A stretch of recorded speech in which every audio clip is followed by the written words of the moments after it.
today we are gonna interview with Ms. Kate, who is the Deputy Director of the APP program. Ms. Kate, how are you doing? Hi, good. Thanks for having me. We really appreciate your valuable time. Thank you. First of all, please, could you talk about yourself a little bit to the AUIS students?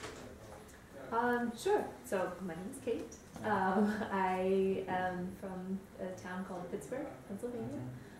This is in the northeastern part of the U.S. I have been working at AUIS for 3 years now.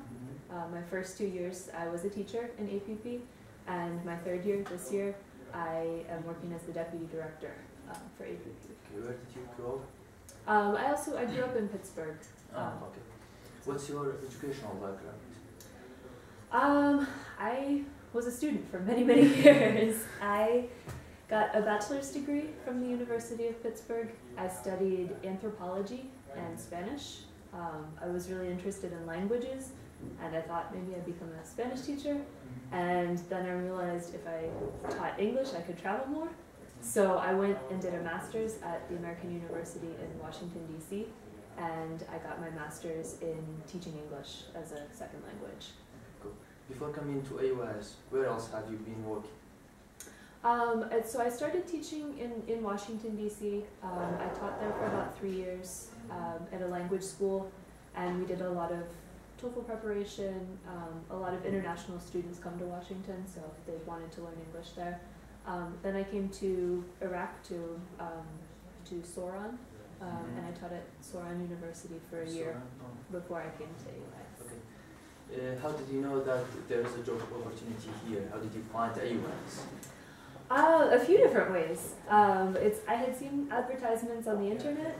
I also had heard about AUIS from some other teachers.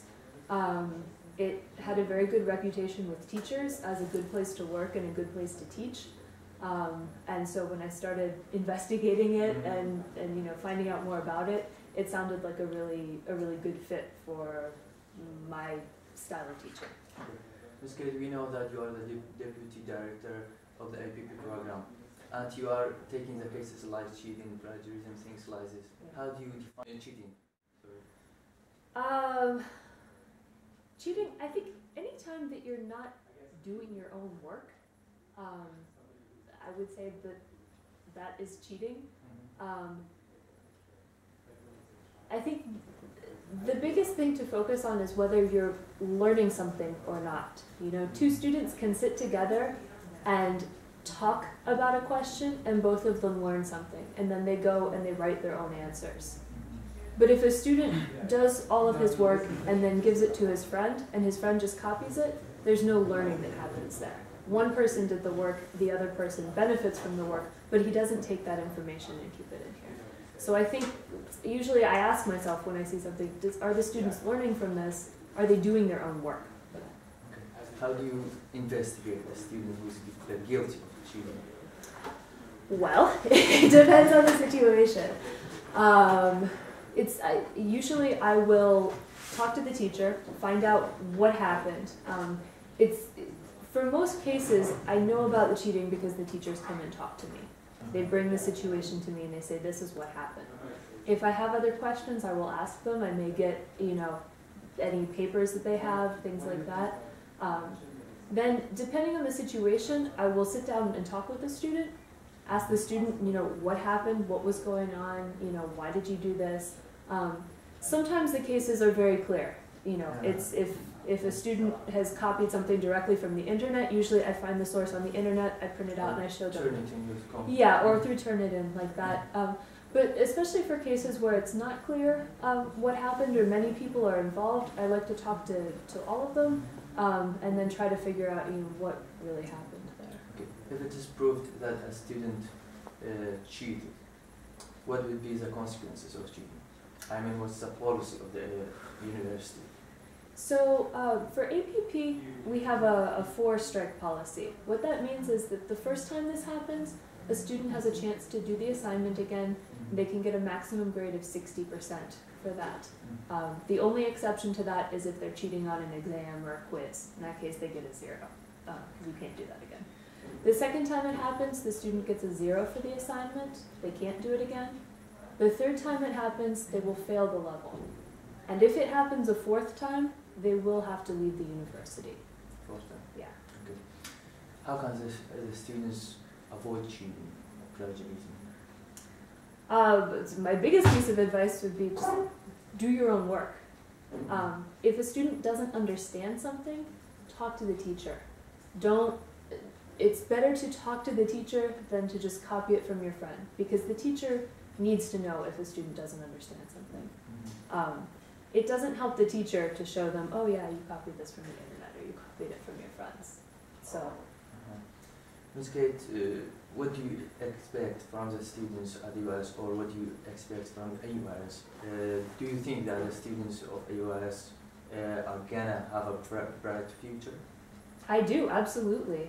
I think that there are some amazing students at this university. It's really been a pleasure for me to work with the students here. That's the reason that I stay at this university, is the people in this university.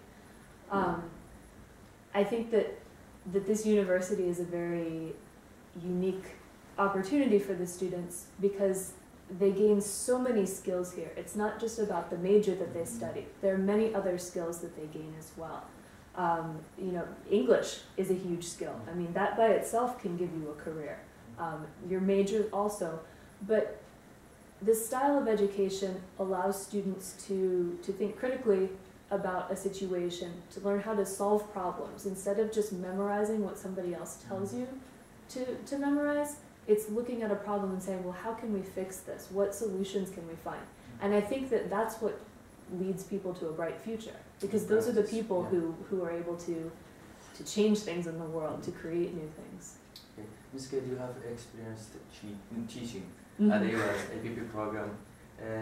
What's your advice for the students to enhance their language? I think just using the language, trying to use it at every opportunity that you can. I find that the students who are strongest with the language are the students who go and talk to their friends in English. They find people who maybe don't speak the same first language as them, so they have to talk in English.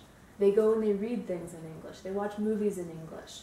They're trying to, you know, they're curious about the language, and they're trying to get more information about it all the time. Ms. Kate, how's life in Iraq? Is that like what you thought about before coming to here? That's a really good question. How did you think that how Iraq is before coming here? Honestly, before I came here, I didn't have much information about this part of Iraq. I have a large family. 2 of my brothers were in the military. They had been to Iraq, but in the south, in Fallujah and Ramadi. Their experience is very different than the experience that I have here. And one of the reasons I came here was that I thought there has to be something else happening there. It's not everything that you see on the news in America with all the bad things. And that's one of the reasons I really enjoy teaching, is I think that education is a good way to change things, to make life better. So when I got a job here, I started researching and looking for books and stuff, and I couldn't find a lot of information about Iraqi Kurdistan.